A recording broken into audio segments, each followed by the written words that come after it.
บายดีสวัสดีทุกคน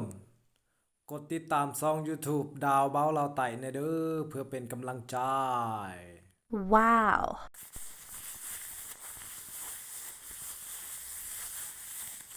มื้อนี้จะพาทุกคนไปชมบรรยากาศที่ป่าแห่งหนึ่งเนาะไปกันเลย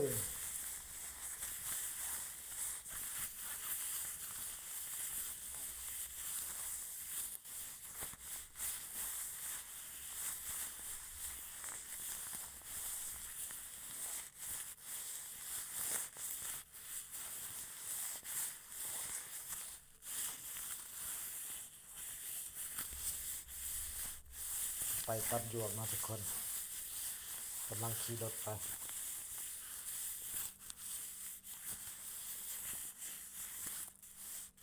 หัวหน้าเพิ่นเบอร์17รถเงินกำลังยางลงเนาะโอ้โหอายกล้อง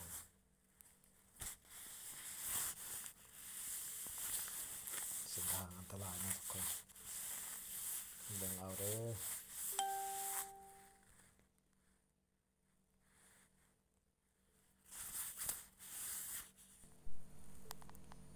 บรรยากาศเงียบเหงาเนาะทุกคนเนาะเงียบกริบ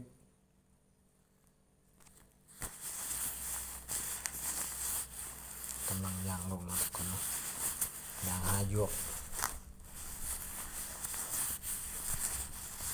ไปแบบบ่ปากเลยหัวหน้าเพิ่นหัวหน้ารถยนต์เบอร์17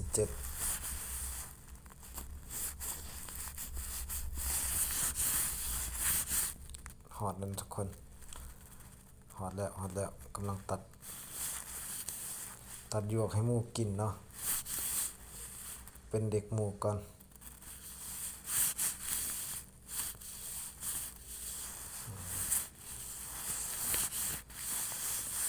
ต้นยางนะทุกคนต้นหรือว่าลำเนาะทุกคนนี่กำลังยางลง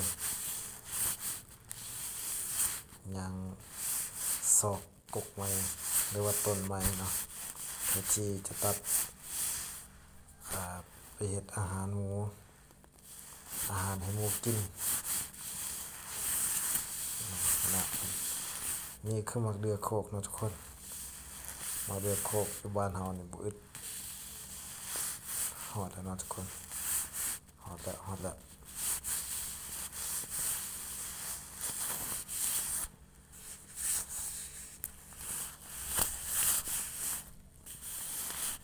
กำลังตัดเนาะทุกคน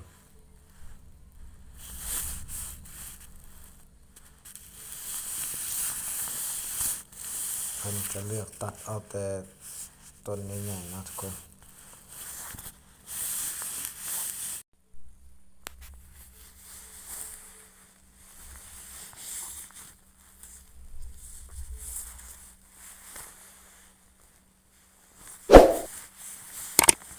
คนดิ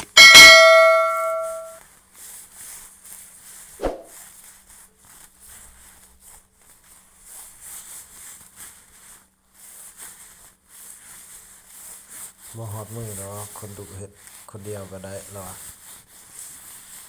เรียบร้อย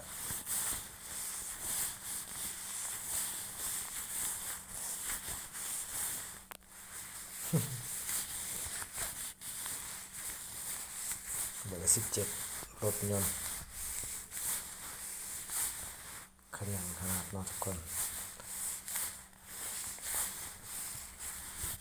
นี่คือบรรยากาศเงียบเงาบ่มีเสียงจักจั่นหอมจักปี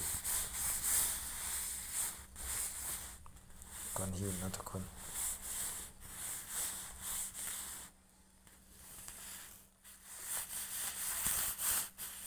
ฝนมาโปรยอีกสุดยอดเลย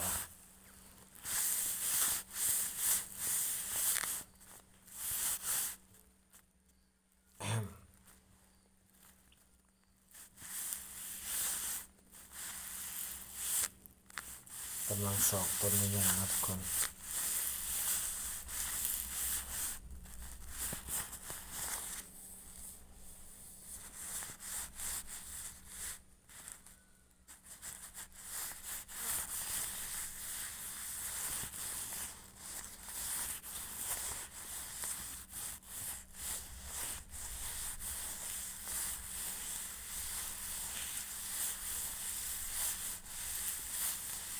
บายดีรถมันบอกว่า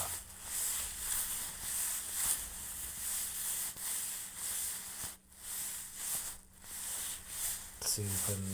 รถยนต์มาทุกคนรถยนต์เบอร์17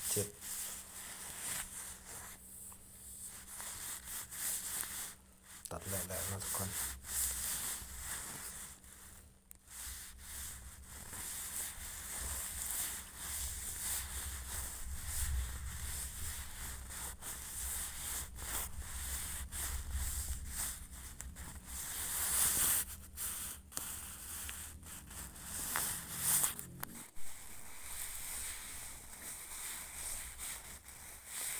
โอ้มันยกโป้ใส่อีก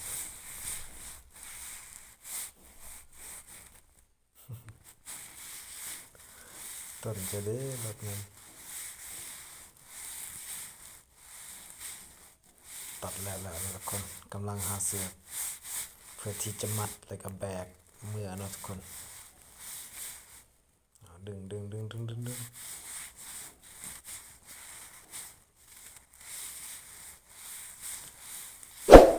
จะมัดด้วยเสือกธรรมศาสตร์นะทุกคนเสือกธรรมศาสตร์บุรุษบยาก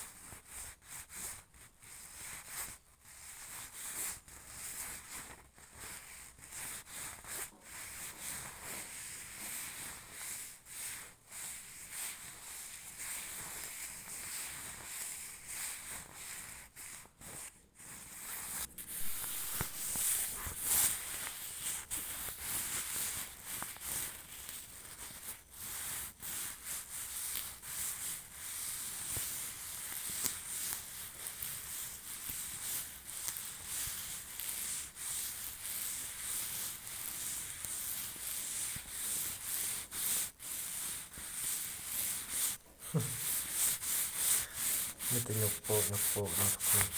บ่ปากคนบ่มักปากแน่นอนทุกคน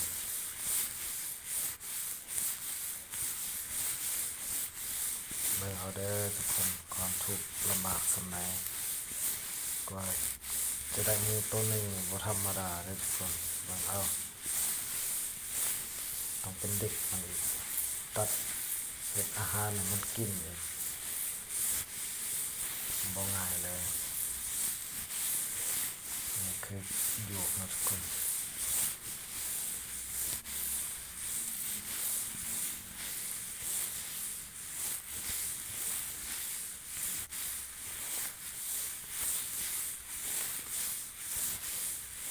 เกี่ยงมันนะทุกคน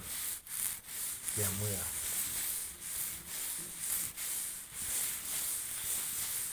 สบายเหรอแบกสมิธบ่หนักหนาปานใด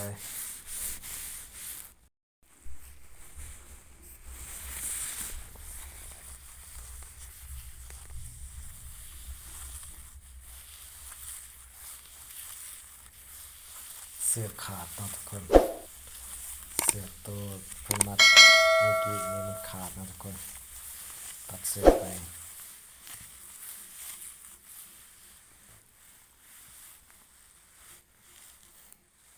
แต่อีต้น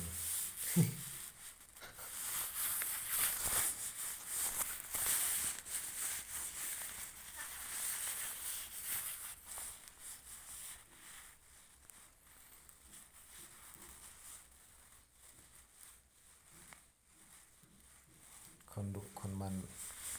การให้เวียกเป็นธรรมดาของเขาอยู่แล้วเนาะสบายพุ่นนะ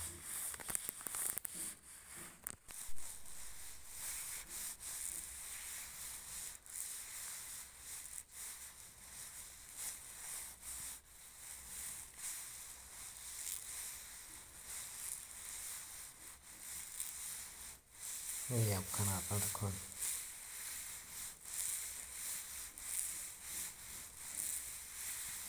บรรยากาศมืดมิดเงียบเงา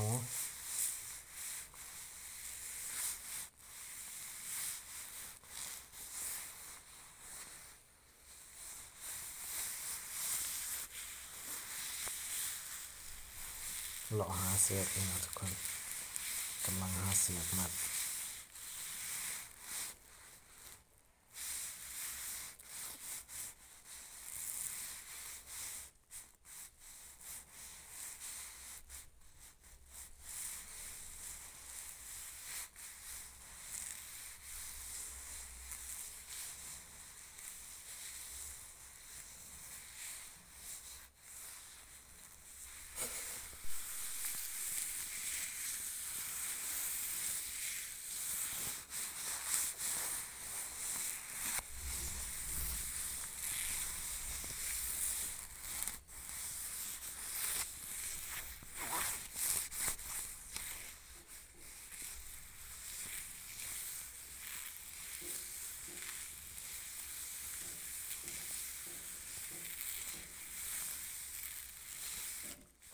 นี่ใส่เราก็มักปากอะไรนะทุกคน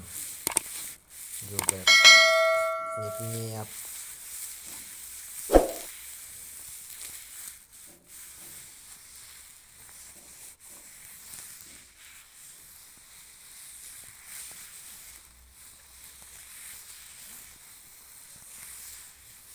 ข่าวรถเงินเบอร์17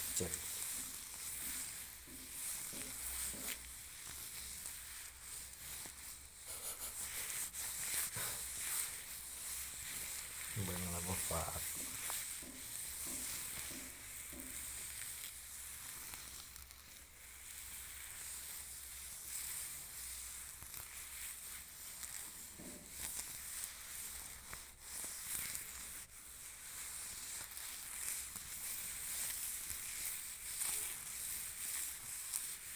เกือบจะเที่ยวนะทุกคนย่างบ่ได้เส้นทางมันคอยสั่นนิดนึงนะทุกคนเกี่ยวมือนะทุกคน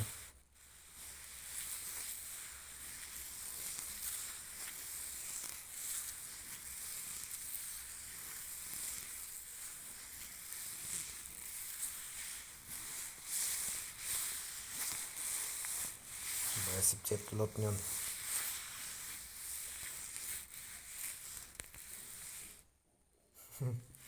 สอกหาทางนะทุกคนลงทางเพิ่นบ่ถนัดปานใด